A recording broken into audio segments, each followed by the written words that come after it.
ਸਾਰਿਆਂ ਨੂੰ ਸਤਿ ਸ੍ਰੀ ਅਕਾਲ ਜੀ। ਕਈ ਵਾਰੀ ਖੰਘ ਵਿਗੜ ਜਾਂਦੀ ਹੈ, ਹੋਪਿੰਗ ਕਫ ਹੋ ਜਾਂਦੀ ਹੈ, ਕਾਲੀ ਖੰਘ ਉਹਨੂੰ ਕਹਿ ਦਿੰਦੇ ਜੀ। ਕਾਲੀ ਖਾਂਸੀ ਬਹੁਤ ਭੈੜੀ ਹੈ। ਉਹਦੇ ਵਾਸਤੇ ਇੱਕ ਫਾਰਮੂਲਾ, ਕਾਲੀ ਮਿਰਚ 9 ਮਾਸੇ ਲੈ ਲਓ ਜੀ, ਮਗਾ 1.5 ਤੋਲਾ, ਅਨਾਰਦਾਨਾ 3 ਤੋਲਾ, ਜੌਂਖਾ ਲੈਣੀ ਹੈ ਜੀ 4.5 ਮਾਸੇ। ਕੰਧ ਸਿਆ ਪੰਸਾਰੀ ਵਾਲੀ ਦੁਕਾਨ ਤੋਂ ਮਿਲ ਜਾਂਦਾ, ਉਹ 5 ਤੋਲਾ ਲੈ ਲਓ ਜੀ।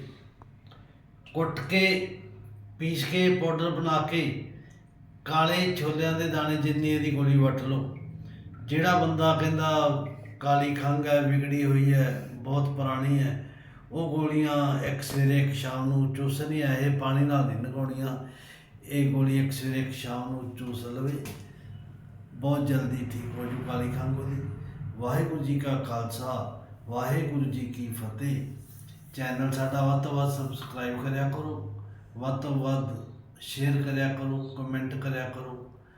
ਸਾਰੀਆਂ ਵੇਖਣ ਵਾਸਤੇ ਫਾਰਮੂਲੇ ਵੱਧ ਤੋਂ ਵੱਧ ਇਹਨੂੰ ਸ਼ੇਅਰ ਕਰੋ ਜੀ, ਵੱਧ ਤੋਂ ਵੱਧ ਇਹਨੂੰ ਸਬਸਕ੍ਰਾਈਬ ਕਰੋ। ਵਾਹਿਗੁਰੂ ਜੀ ਕਾ ਖਾਲਸਾ, ਵਾਹਿਗੁਰੂ ਜੀ